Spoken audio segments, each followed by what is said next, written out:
الحمد لله نحمده ونستعينه ونستغفره ونؤمن به ونتوكل عليه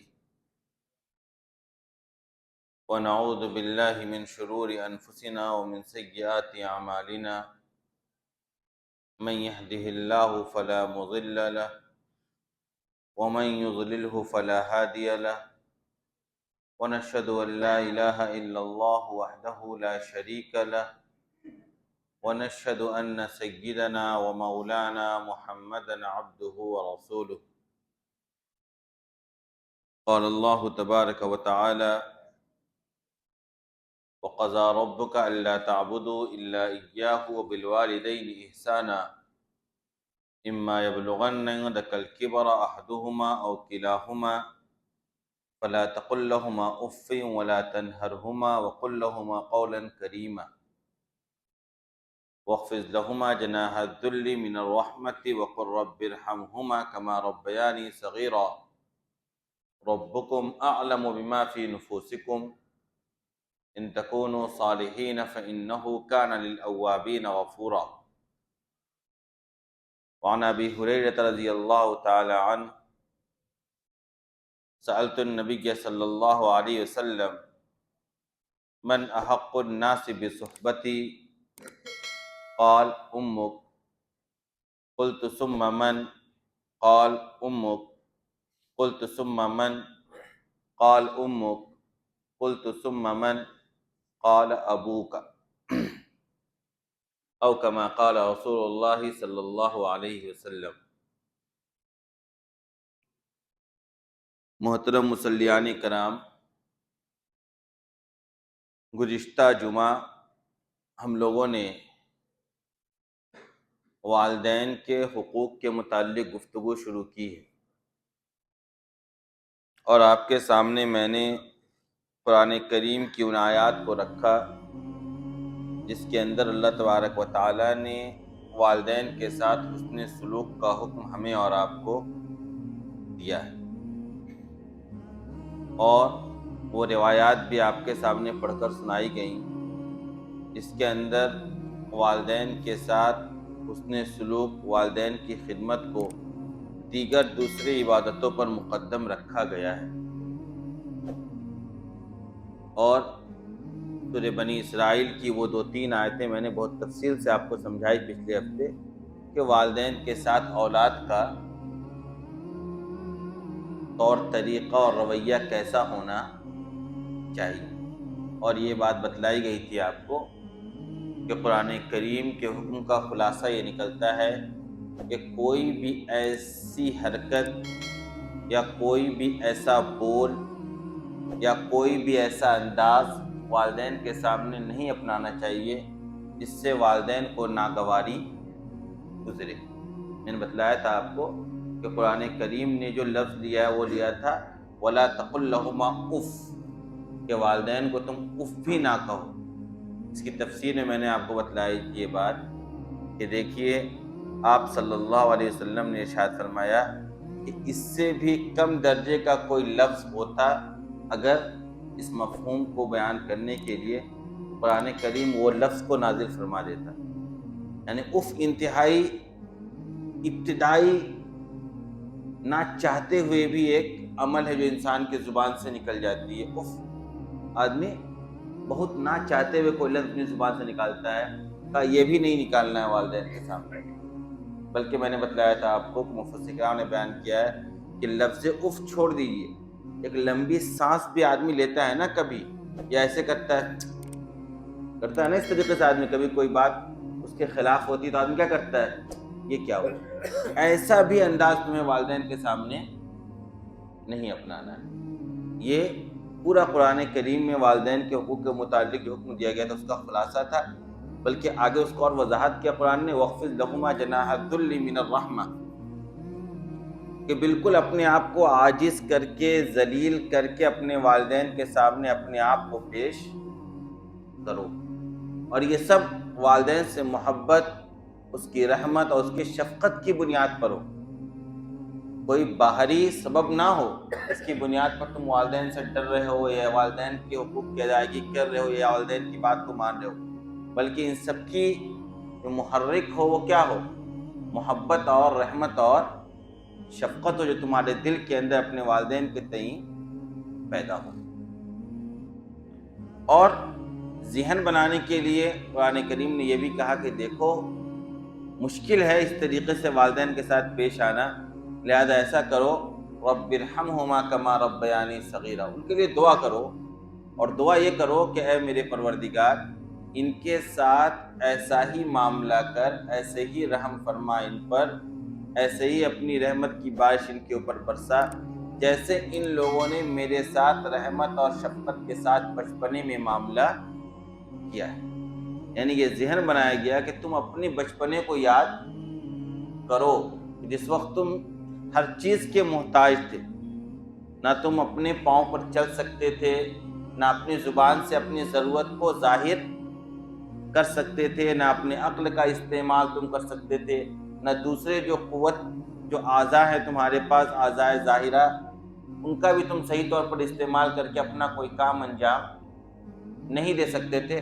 اس موقع پر تمہارے والدین نے تمہارے ساتھ جو خیرخواہی کا، ہمدردی کا، محبت کا، رحمت کا، شفقت کا، لطف کا معاملہ کیا، اس کو یاد کرو۔ جب وہ یاد کرو گے تو اب تمہارے لیے بھی ان آیات پر عمل کرنا، اور آج بڑھاپے میں جبکہ انسان کا ذہن نارمل نہیں رہتا ہے، انسان بچوں کی طرح ہو جاتا ہے، ضد اور اصرار پر اڑ جاتا ہے، اس موقع پر تم ان کے ساتھ حسن سلوک کا معاملہ کر سکو۔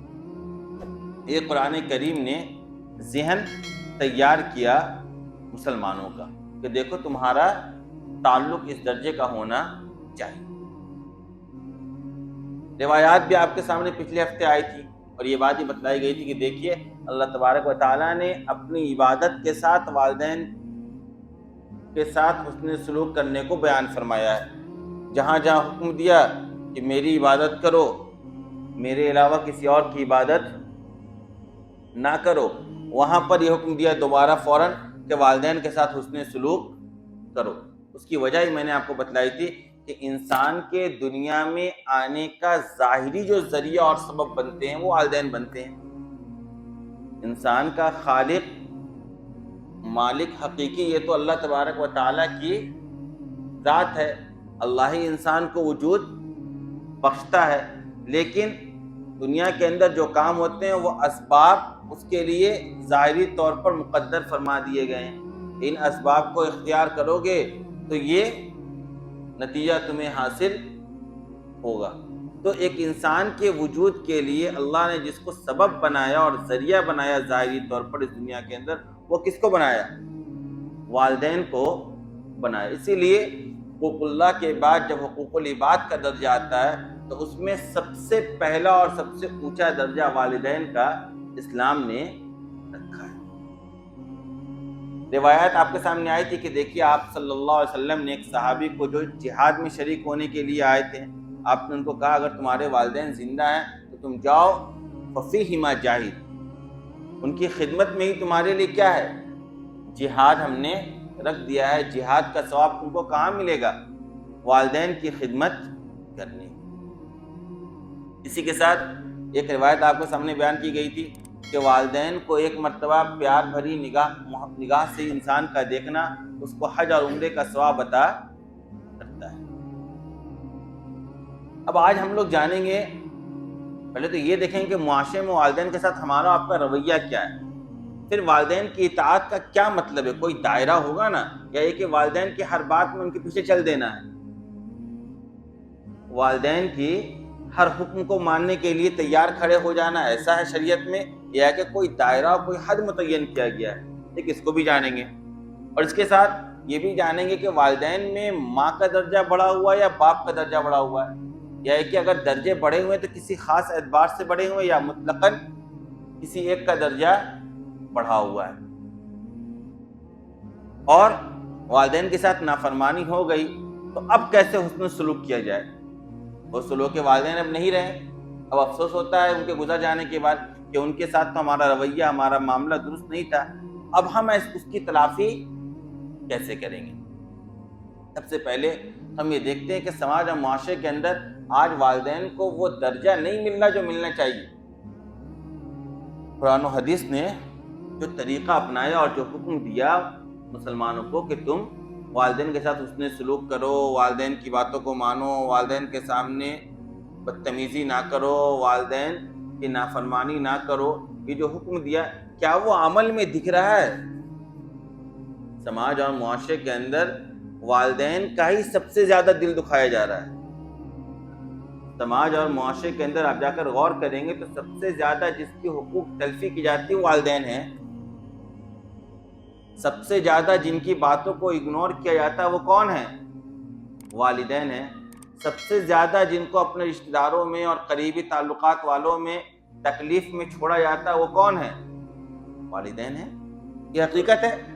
آپ جا کر دیکھ لیں، ہر بڑے گھر کی قسمت میں آج تنہائی ہے، صرف ماں اور باپ گھر میں ہے بوڑھا، کوئی اولاد ساتھ رہنے کو تیار نہیں ہے، نہ کوئی اولاد اپنے ساتھ رکھنے کو تیار ہے۔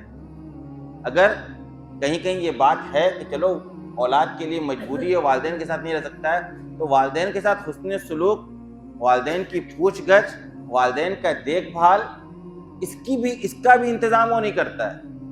یہ آپ کے پاس فرصت نہیں ہے تو کیا آپ کسی اور کو ہائر نہیں کروا سکتے ہیں؟ آپ دوائیوں کے ذریعے، کھان پان کے ذریعے، خدمت گزار کو وہاں پر اپوائنٹ کرانے کے ذریعے کیا والدین کی خدمت نہیں کر سکتے ہیں؟ یہ بھی نہیں ہوتا ہے۔ یعنی اولاد اپنی زندگی میں اتنا مست ہوتا چلا جا رہا ہے کہ اس کو یہ توجہ ہی نہیں کہ میرا بوڑھا ماں باپ اپنی زندگی کیسے گزار رہا ہے۔ یعنی آج کی بات نہیں ہے، خود آپ صلی اللہ علیہ وسلم کے زمانے میں اس طرح کے واقعات تھے۔ ایک واقعہ آپ نے سنا ہوگا، حدیث میں آتا ہے کہ ایک شخص آیا اور آ کر اپنے آپ صلی اللہ علیہ وسلم کے سامنے اپنے والد کا اس نے شکایت کی، اپنے والد کو اس نے شکایت کی، تو آپ صلی اللہ علیہ وسلم نے کہا کہ جاؤ والد کو بلا کر لاؤ۔ جب تک وہ بلانے گئے تب تک آپ صلی اللہ علیہ وسلم پر آسمان سے وحی آ جاتا ہے اور آپ کو ساری صورتحال بتا دی جاتی ہے کہ اس کے والدین کے ساتھ کون ظلم کر رہا ہے، کون حقوق تلفی کر رہا ہے، بیٹا غلط ہے یا باپ غلط ہے۔ اور باپ نے جب وہ رویہ دیکھا اولاد کا تو اس نے جو اشعار پڑھے اپنے دل کے اندر وہ بھی آپ صلی اللہ علیہ وسلم کو بتلا دیا گیا۔ جب باپ آتا ہے سامنے تو بات ہوتی ہے شروع، تو آپ صلی اللہ علیہ وسلم کہتے ہیں کہ تم وہ اشعار بیان کرو جو تم نے اپنے دل میں کہا ہے۔ وہ چونک جاتا ہے بوڑھا شخص کہ اس کی خبر تو میرے علاوہ کسی کو نہیں ہے، میں نے اپنی زبان پر بھی وہ شکوہ بھرے اشعار کو نقل نہیں کیا، جو باتیں سب کے سب کہاں ہیں؟ میرے دل کے اندر ہے۔ آخرکار آپ صلی اللہ علیہ وسلم کیسے پتہ چلا گیا؟ یہ آپ صلی اللہ علیہ وسلم کی صداقت اور آپ کی حقانیت کی بہت بڑی دلیل تھی۔ پھر اس بوڑھے باپ نے پورے اشعار پڑھے جس کے اندر اس نے اپنے غم کو، اپنے درد کو الفاظ میں پرویا تھا کہ ایک بچے کے ساتھ میں نے بچپنے میں کیا معاملہ رکھا، آج بڑھاپے میں وہ اولاد میرے ساتھ کیا معاملہ رکھ رہا ہے۔ مال کا کچھ معاملہ تھا تو آپ صلی اللہ علیہ وسلم نے اس موقع پر ایک ارشاد فرمایا، کہا پتہ کیا اس بچے کو، انت و مالک لیبیک، تو یہ اصول جان لے کہ تو اور تیری تمام تر مال و دولت تیرے باپ کی، یعنی تجھ میں بھی سارا اختیار تیرے باپ کا ہو، جو چاہے تجھے حکم دے، اور جو بھی مال و دولت دنیا تو نے کما کے رکھا ہے وہ سب کا سب تیرے باپ کا ہے، وہ جو چاہے جیسے چاہے تمہارے مال میں خرچ کر سکتا ہے، ہاتھ ڈال سکتا ہے، استعمال کر سکتا ہے۔ یہ درجہ دیا گیا کس کو؟ باپ کو، کہ ایک اولاد یہ سمجھتا ہے کہ میری دنیا ہے، میں نے کمایا ہے، میرا پیسہ ہے، میں نے محنت کی ہے، میں نے ترقی کی ہے۔ اسلام کہتا ہے یہ ساری ترقی، سارا پیسہ تیرے والد کا ہے۔ یعنی اتنا اختیار دیا گیا، باپ چاہے تو بیٹے کے مال میں جو چاہے وہ کرے۔ لیکن آج کی دنیا دیکھ لیں، مجال ہے باپ اپنے بیٹے کے کسی سامان کو ہاتھ بھی لگائے، پتہ نہیں بیٹا کون سا غضب نازل کرے گا باپ کے اوپر، اللہ کی پناہ۔ یہ سارا رویہ یہ سب سماج میں ہے، یہ سب باتیں کوئی کتابی باتیں نہیں ہیں، کوئی تقریر میں پیش کرنے کی باتیں نہیں ہیں۔ ہر دن سماج میں آپ اپنے ارد گرد یہ ساری چیزیں دیکھ رہے ہیں۔ ہر گھر میں آپ بوڑھے باپ کے دل کو جا کر ٹٹولیے تھوڑی دیر، اندازہ ہو جائے گا کہ وہ اپنے جوان بیٹے سے کتنا زخمی ہے، اس کی راتوں کی نیند اڑی ہوئی ہے، سکون نہیں اس کی زندگی میں۔ وہ جو بیمار ہے وہ اس وجہ سے بیمار نہیں کہ جسمانی مرض کا حملہ ہے، بلکہ وہ بیمار اس وجہ سے کہ اس کے والدین کی ناگواری کا حملہ اس کے اوپر ہے، والدین کی اولاد کی بد اخلاقی کا حملہ اس کے سینے کے اوپر ہے. اس کو جو اٹیک آتا ہے وہ اس بنیاد پر نہیں آ رہا ہے کہ اس کا نس بلوکیج ہو رہا ہے, خون کا دوران رک گیا ہے, بلکہ اس وجہ سے آ رہا ہے کہ اس کے پیدا کیے ہوئے اولاد کا جو تلخ شدہ الفاظ ہے نا, وہ اس کے دل کے اندر, اس کے سینے کے اندر خون کو جاری ہونے سے روک رہا ہے. یہ ساری چیزیں ہیں, یہ ہو رہا ہے کیوں؟ اس بچے کو پتہ ہی نہیں ہے.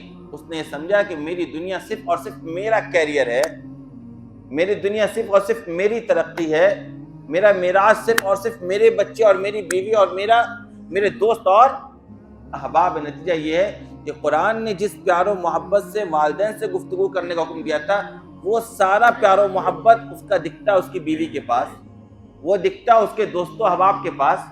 دوست کے ساتھ پارٹیاں منا رہا ہے, دوست کے ساتھ سیر سپاٹے میں نکل رہا ہے, دوست کے اوپر اپنے مال کو خرچ کر رہا ہے. کبھی یہ توفیق نہیں ہوئی کہ والدین کے ساتھ بھی بیٹھ کر کسی ریسٹورینٹ میں کھانا کھا لوں, کبھی یہ توفیق نہیں ہوئی کہ والدین کے ساتھ بھی بیٹھ کر کسی جگہ پر کچھ وقت پیار و محبت کا گزار لوں. یہ ذہنی نہیں گیا اس طرف. وہ یہ سمجھتا ہے کہ میرے پاس پیسہ ہے تو اس کو خرچ کرنے کا سب سے اچھا محل کون ہے؟ میرے دوست و احباب. حالانکہ سب سے بہتر جگہ تھا کہ وہ اپنے والدین پر خرچ کرتا ہے. کبھی اپنے والدین کو بلا کر وہ چیزیں بازار سے دیتا جو وہ دوستوں کے ساتھ مزے سے اڑا رہا اور کھا رہا ہوتا ہے. یہ ہونا چاہیے تھا اس کے اندر, لیکن اس نے پڑھا ہی نہیں, اس نے جانا ہی نہیں. اور اس باپ کی بھی غلطی ہے, اس نے اپنے بچے کے اس نہج پر تربیت ہی نہیں کی. اس نے حرام مال سے اپنے بچے کی پرورش کی, تو کہاں سے وہ بچہ اس کا فرما بردار ہوگا؟ اس نے وہ تمام واہیات اپنی زندگی کے اندر کیا جن واہیات سے قرآن و حدیث نے اس نے روکا تھا. تو آج اس کی اولاد جو اس حرام مال سے, اس ناجائز مال سے پرورش پائیے, اس اولاد سے آپ کیسے یہ امید رکھتے کہ وہ آپ کی فرما بردار ہوگی, وہ آپ کی اطاعت و گزار ہوگی؟ میں نے ایک مسئلہ بتایا نا کہ اسلام نے کہا دیکھو جب شادی کرو تو کم خرچ کرو, برکت زیادہ ہوگی. اب برکت میں یہ بھی ہے کہ اولاد ہوگی, اولاد بھی نیک, اولاد کا نیک صالح ہونا برکت ہے, اولاد کا فرما بردار ہونا بھی کیا ہے؟ برکت ہے. اب شادی میں یہ آپ نے تمام تر وہ کام کیا جو شریعت نے جس سے آپ کو روکا تھا. آپ نے سوچا کہ پوری زندگی کی کمائی اڑانے کی کوئی جگہ ہے تو وہ شادی بھی ہے. آپ نے جتنا زیادہ پیسہ خرچ کیا اتنی زیادہ نحوست آئے گی. اس نحوست کا اثر ہے کہ یہ آپ کی اولاد نافرمان ہے. آپ کی یہ آپ کی اولاد جو آج آپ کی نافرمان ہے, آپ کی باتوں کو نہیں مان رہی ہے, آپ کے ساتھ اس میں سلوک کا معاملہ نہیں کر رہی ہے, آپ کے ساتھ وہ پیار بھرا چند لفظ بات کرنے کو تیار نہیں ہے, اس کی وجہ یہ ہے کہ آپ نے وہ تمام کام کیا جس کی بنیاد پر آپ کی اولاد نافرمان ہو. بات سمجھ میں آ رہی ہے؟ غلطیاں کہاں انسان کرتا ہے اس میں کبھی غور نہیں کرتا ہے. انسان جب حالات سے جوجھتا ہے, پریشانیوں کا سامنا ہوتا ہے, اولادیں جب ان کی دلوں کو دکھاتے ہیں, اولاد نافرمان ہوتی ہے, باتوں کو نہیں مانتی ہے, طرح طرح کی بری حرکت اولاد کرتی ہے, ماں باپ کا ناک کٹواتی ہے, بدنامی کرواتی ہے, ذلیل کرواتی ہے معاشرے سماج کے اندر, تو اس کے پیچھے ایک وجہ یہ بھی کہ آپ نے کس انداز سے اپنے بچے کی تربیت کی. یہ کبھی آپ نے غور کیا؟ یہ بھی ایک بہت بڑا مسئلہ ہے. ایک طرف تو بچے کو پتہ ہی نہیں ہے, اس کو وہ تربیت ہی نہیں ملی کہ والدین کیا چیز ہوتے ہیں, والدین کا ہمارے اوپر کیا احسان ہے. ایک ماں باپ کی سب سے بڑی ذمہ داری یہ ہے کہ بچے کو سب سے پہلے اللہ کی پہچان کروائے, رسول اللہ کی پہچان کروائے, جس مذہب میں وہ پیدا ہوا اس مذہب کی پہچان کروائے, اس کے بعد اس کو اس کے والدین کی پہچان کروائے, رشتہ داروں کی پہچان کروائے, بھائی اور بہنوں کی پہچان کروائے, دوستوں احباب کی پہچان کروائے, خاندان والوں کی پہچان کروائے. یہ ذمہ داری باپ کی تھی. آپ نے کبھی اس کو اپنے رشتہ داروں سے ملنے نہیں دیا, کبھی ایسے لوگوں سے ساتھ آپ نے اس کو بیٹھنا نہیں دیا جس کے تعلقات اپنے والدین کے ساتھ بہتر ہیں. اس کے تو دوست وہ لوگ ہیں جو اس بات پر فخر کرتے کہ ہم بڑھاپے میں اپنی والدین کو لے جا کر اولڈ ایج, کیا کہتے ہیں اس کو, اولڈ ہاؤس, اس کے اندر ڈال دیں گے. وہ تو ایسے اسکولوں میں, ایسی تربیت گاؤں میں رہ رہے ہیں جہاں پیرنٹس کو یہ تصور پیش کیا جا رہا ہے کہ وہ بھی تو ایک انسان ہے جیسے ہم انسان ہیں, تو ان کے ساتھ کچھ خاص کیوں, کچھ اسپیشل کیوں. یہ تصور آج دنیا پیدا کر رہی ہے اور اولاد کو والدین کے خلاف کھڑا کر رہی ہے. تو یہ ساری غلطیاں ہماری ہے. ہم نے بھی اپنی اولادوں کو تربیت نہیں دی جو تربیت دینی چاہیے. بہرحال مسئلہ کیا ہے کہ پوچھا جائے گا بچوں سے, پوچھا جائے گا اولاد سے, اولاد کی ذمہ داری کہ خود کے عقل کا بھی تو استعمال کر, خود بھی تو جان شریعت کو. ہر انسان اس بات کا مکلف ہے کہ شریعت کو جانے, سب کے حقوق کو پہچانے اور پھر اس کے اعتبار سے والدین کے ساتھ ٹریٹ کرے. یہ ذمہ داری اولاد کی بھی ہے. لہٰذا یہ جو معاشرے کے اندر سارا معاملہ ہے، اولاد والدین سے دور، اس کی بنیادی وجہ ہے کہ اس کے پاس بنیادی تعلیم نہیں ہے، دین کی سمجھ نہیں ہے، اس کے سامنے آپ صلی اللہ علیہ وسلم کی روایات اور احادیث موجود نہیں ہیں۔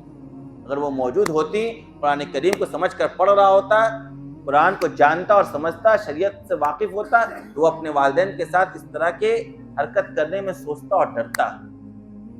سارا جو رویہ آپ دیکھ رہے ہیں نا والدین کے خلاف، یہ جو بغاوت، یہ جو نافرمانی، اسی بنیاد پر ہے کہ وہ دین سے دور ہے۔ یعنی خلاصہ وہی نکلتا ہے کہ بچوں کو دین سے جوڑیے۔ اگر آپ چاہتے ہیں کہ آپ کے بچے آپ کے فرما بردار بنے، بڑھاپے میں آپ کا سہارا بنے، آپ کے حقوق کی ادائیگی کریں، تو ان کو پھر ان تعلیمات سے جوڑیے جن تعلیمات کی بنیاد پر وہ ان چیزوں کو سیکھے گا اور جانے گا۔ یہ بہت بنیادی چیز ہے۔ ایک تو یہ مسئلہ تھا جو میں نے کہا سماج میں کیا ہو رہا ہے وہ دیکھنے کی ضرورت ہے۔ دوسری بات میں نے کہی تھی کہ دیکھیے والدین میں حق کس کا زیادہ ہے۔ تو دیکھیے ایک روایت آج میں نے پڑھی، اس روایت کے اندر ابو ہریرہ رضی اللہ تعالی عنہ آپ صلی اللہ علیہ وسلم سے پوچھتے ہیں کہ لوگوں میں سب سے زیادہ کون اس بات کا حقدار ہے کہ میں اس کے ساتھ حسن سلوک کروں؟ من احق الناس بصحبتی۔ تو آپ صلی اللہ علیہ وسلم نے ارشاد فرمایا امک، تمہاری ماں۔ لوگوں میں سب سے زیادہ اس بات کی حقدار کہ اس کے ساتھ تم حسن سلوک کرو، یہ حق کون رکھتی ہے؟ تمہاری ماں رکھتی ہے۔ پھر ابو ہریرہ رضی اللہ تعالیٰ عنہ نے دوبارہ پوچھا پھر کون؟ آپ نے کہا تمہاری ماں۔ پھر انہوں نے دوبارہ پوچھا پھر کون؟ آپ نے کہا تمہاری ماں۔ 3 مرتبہ یہ بات ہو گئی، تو چوتھی مرتبہ پھر ابو ہریرہ رضی اللہ تعالیٰ عنہ نے آپ صلی اللہ علیہ وسلم سے سوال کیا کہ پھر کون؟ تو آپ نے کہا تیرا باپ۔ آپ نے کہا تیرا، یعنی 3 درجہ والدہ کا رکھا اور چوتھا درجے پر لا کر کس کو اتارا؟ والد۔ کیوں؟ دیکھیے سمجھ لی 2 چیزیں، ایک ہے عظمت، تعظیم، احترام، اور ایک ہے خدمت، محبت، رحمت۔ الگ الگ جذبات ہیں یہ۔ تو عظمت کا تعلق، تعظیم کا تعلق، احترام کا تعلق یہ زیادہ باپ سے۔ انسان باپ کے سامنے وہ حرکت نہ کرے جو بڑوں کے سامنے نہیں کرنا چاہیے۔ انسان باپ کے سامنے پیر پھیلا کر نہ بیٹھے، اولاد باپ کے سامنے بلند آواز سے بات نہ کرے، کوئی ایسی حرکت نہ کرے جو نازیبا ہو۔ عظمت کا معاملہ کس سے ہو؟ باپ سے، اس میں باپ زیادہ حقدار ہے۔ لیکن رحمت کا معاملہ، محبت کا معاملہ، شفقت کا معاملہ، ہمدردی اور خیرخواہی کا معاملہ یہ زیادہ والدہ سے ہونا چاہیے۔ یہ زیادہ کس سے ہونا چاہیے؟ والدہ سے ہونا چاہیے۔ اس وجہ سے علماء نے کہا ہے کہ اگر کوئی تحفہ دینا ہو تو ماں کو پہلے دو، کوئی ہدیہ دینا ہو تو پہلے کس کو دو؟ کیونکہ ہدیہ کے اندر محبت کا جذبہ ہوتا ہے، رحمت کا جذبہ ہوتا ہے۔ یہ پہلے کہاں پیش کرنا چاہیے؟ والدہ کے پاس، اس کے بعد والد کے پاس۔ لیکن بات ڈرنے کی ہو، عظمت کی ہو، احترام کی ہو، قدر کی ہو، یہ پہلے کس کی ہونی چاہیے؟ باپ کی ہونی چاہیے۔ اس کے علاوہ جو حدیث میں کہا گیا 3 مرتبہ ماں کا درجہ اور چوتھی مرتبہ باپ کا، اس کے پیچھے ہو جائے گا۔ دیکھیے ایک بچے کی پرورش میں جتنی مشقت اور تکلیف سے ماں گزرتی ہے اتنی مشقت اور تکلیف سے باپ نہیں گزرتا ہے۔ ایک بچے کی پرورش میں ابتدائی 2، 4، 5 سال کی عمر تک جن مشقتوں کا سامنا کس کو کرنا پڑتا ہے؟ ماں کو کرنا پڑتا ہے۔ ان مشقتوں کا سامنا باپ کو کرنا نہیں پڑتا ہے۔ اسی طرح ایک اور وجہ ہے جس کی بنیاد پر 3 درجہ ماں کو پہلے رکھا گیا کہ پہلی درجہ کیا ہے؟ دیکھیے ماں 3 مراحل سے گزرتی ہے۔ پہلا مرحلہ ہوتا ہے حمل کے قرار پانے کا، پورے 9 مہینے کی مدت۔ دوسرا مرحلہ ہوتا ہے بچے کی پیدائش کا، اور تیسرا مرحلہ ہوتا ہے اس کے بعد 2 سال دودھ پلانے کا۔ یہ 3 مرحلہ ایسا ہے جس میں زیادہ پریشانی، زیادہ خدمت، زیادہ توجہ کس کو دینی پڑتی ہے؟ ماں کو دینی پڑتی ہے۔ اس وجہ سے ماں کا 3 درجہ اوپر رکھا گیا۔ اور چوتھا درجہ، چونکہ اب جب بچہ جوان ہوتا ہے تو اب اس کی ساری ذمہ داری کس کے سر چڑھتی ہے؟ باپ کے سر چڑھتی ہے، اس لیے باپ کو 3 درجے کے بعد بیان کیا گیا۔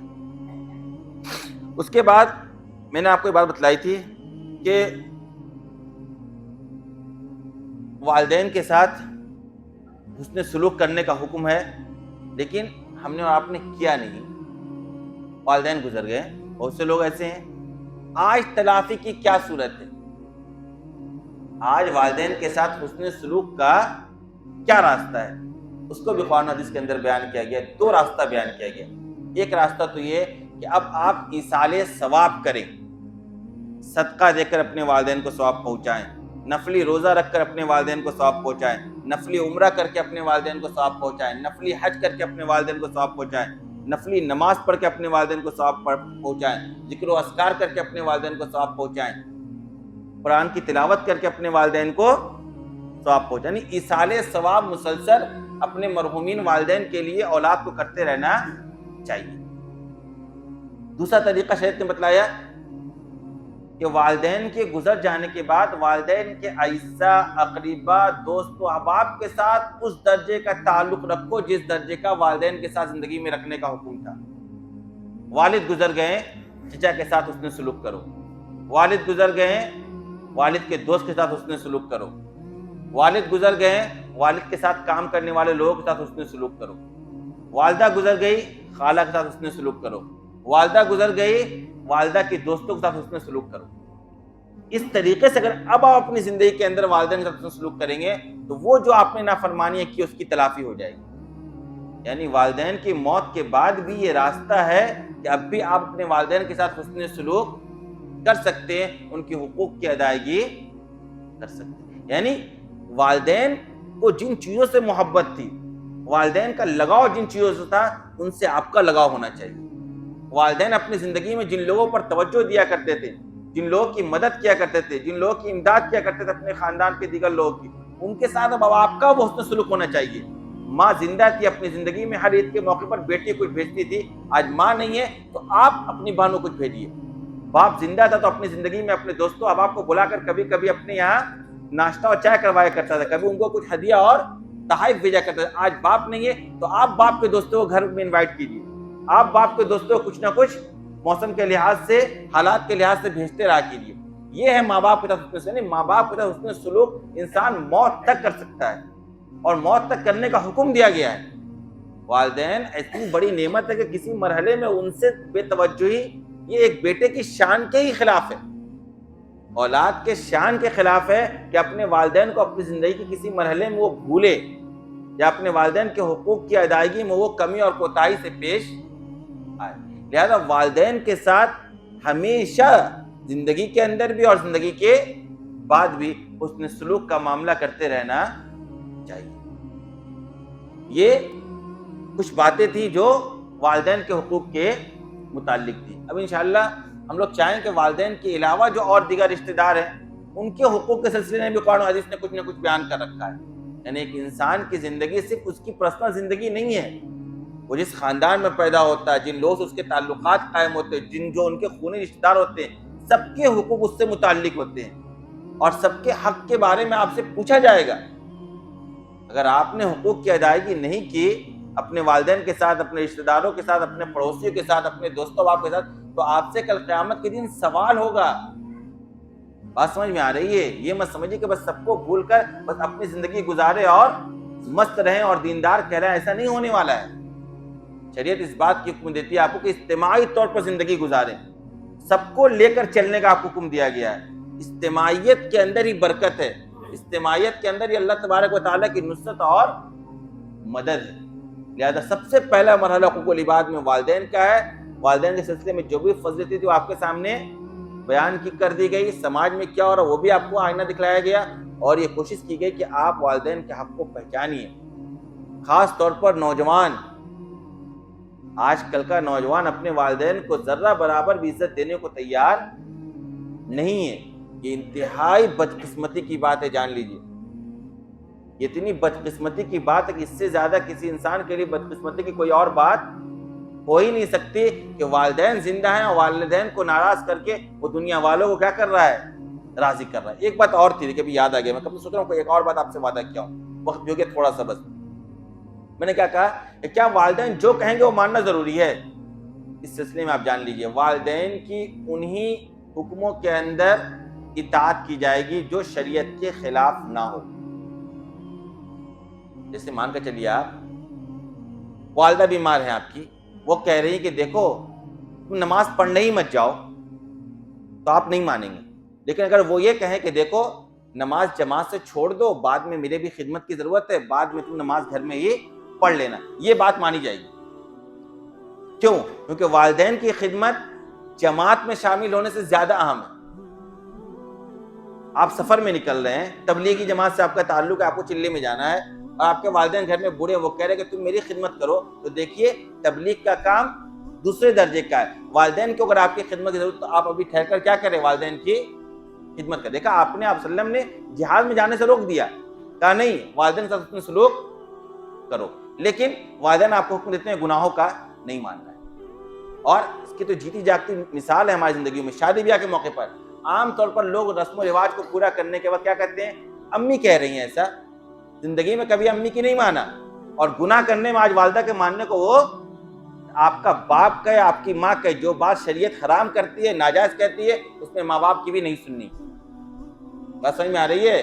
والدین کی اطاعت انہی احکامات میں کی جائے گی جو احکامات شریعت سے ثابت ہیں۔